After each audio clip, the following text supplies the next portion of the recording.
चर्चा साहित्य ओडिया साहित्यर आद्य आलेख्य प्राचीन ओडिया भाषा साहित्य संस्कृति और संगीतर आलेख्य चर्चा कीर्ति नामक शीर्षक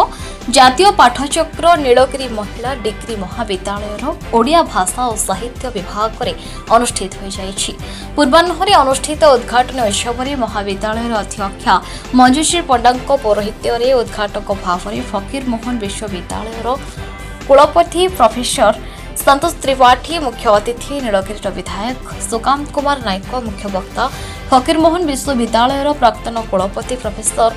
कुमार बर दास सम्मानित अतिथि भाव में नीलगिरी विज्ञापित अंचल परिषद अध्यक्षा अंबिका दास विभाग मुख्य डॉक्टर शिवानी डगर वरिष्ठ प्राध्यापिका ममता बराड़ जोग देइथिबा बेले माणिदा महाविद्यालय मयूरभंज अध्यापक डॉक्टर दिलीप कुमार भोई मंच परिचालना करथिले।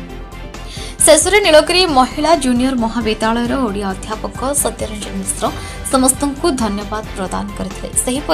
द्वितीय अधिवेशन में फकीर मोहन विश्वविद्यालय प्राक्तन कुलपति प्रोफेसर कुमार बर दास पौरोहित्य करथिबा बेले विषय विशेषज्ञ भाव में प्रोफेसर नटवर शतपथी प्रोफेसर बाबाजी पट्टनायक प्रोफेसर कृष्णचंद्र प्रधान प्रोफेसर देवाशीष पात्र जोगदे चर्चा साहित्यर फुंकानुफुंक आलोचना करते। उक्त पाठचक्र विषय गवेषक भाव में ओडिया विश्वविद्यालय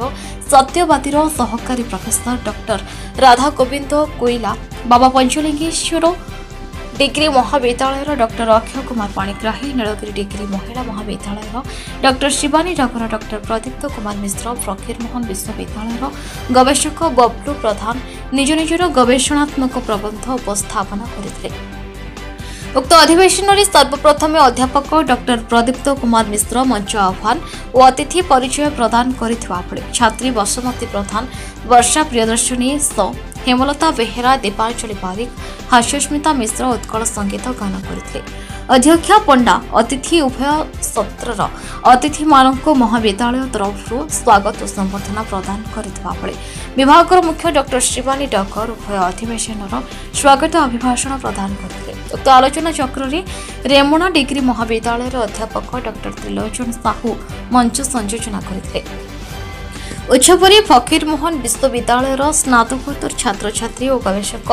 अन्य 50 जन तथा जदुनाथ महाविद्यालय रसालपुर ओडिया अध्यापक चित्ररंजन कुंडू गोपालपुर महाविद्यालय अध्यापक डॉक्टर अमरेन्द्र महापात्र नलगजा महाविद्यालय अध्यापक डॉक्टर अवनीश नाई जलेश्वर महिला महाविद्यालय अध्यापक डॉक्टर नीलकंठ खंडा वरुण सिंह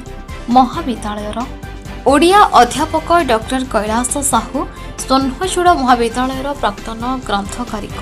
जयंत षडंगी कवि निरंजन खंटिया प्रमुख योगदान करथिले। शेषे ओडिया अध्यापक डॉक्टर प्रदीप्त कुमार मिश्र समस्त को धन्यवाद प्रदान करथिले। उक्त कार्यक्रम में महाविद्यालय समस्त कर्मचारी योगदान करथिबा बेले ओडिया भाषा साहित्य विभाग समेत संस्कृत विभाग शिक्षा विभाग राजनीति विज्ञान विभाग गृह विज्ञान विभाग समस्त छात्री योगदान करथिले। शेषे समस्त योगदान करथिबा बुद्धिजीवी माने एपरि कार्यक्रम पाई महाविद्यालय को भूयसी प्रशंसा करथिले।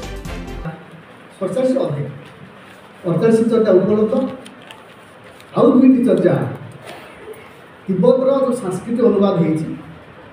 से दुईटी को आमे पानी जे पियो बाहर पड़ जा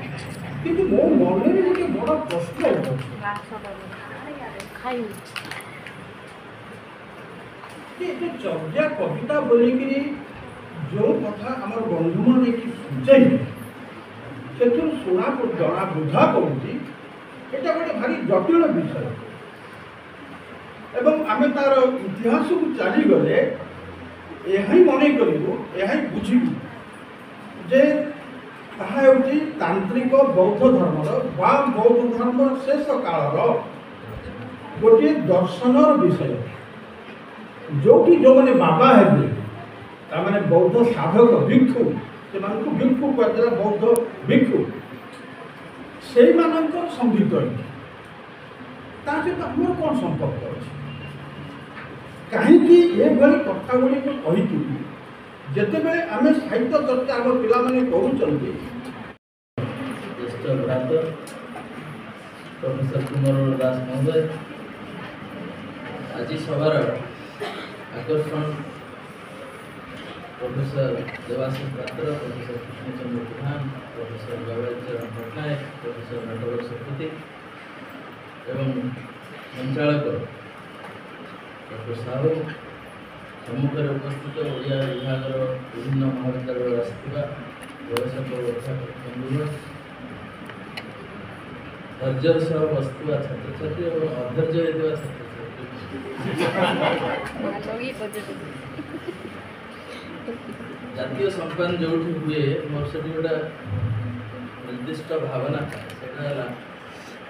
छात्र छात्री मैंने जोग दिखते अन्यतम आकर्षण से जी जहाँ कहूँ कहू आम आम कथा से प्रथम सतर्क करे तो मु निश्चय प्रश्न पचारे प्रथम पाड़ी रो छात्री मुझे आसला बेलू बैग धरी बाहर पड़ू जयश्री बोधे सी आसवे प्रोफेसर नटवर शतपथी शेष कहते आगे बर्तमान जो कथा कहूना शेष जो वक्ता कहते गोटे मिनट कहीं देवाशीष दासों रिपोर्ट न्यूज उपांत खबर।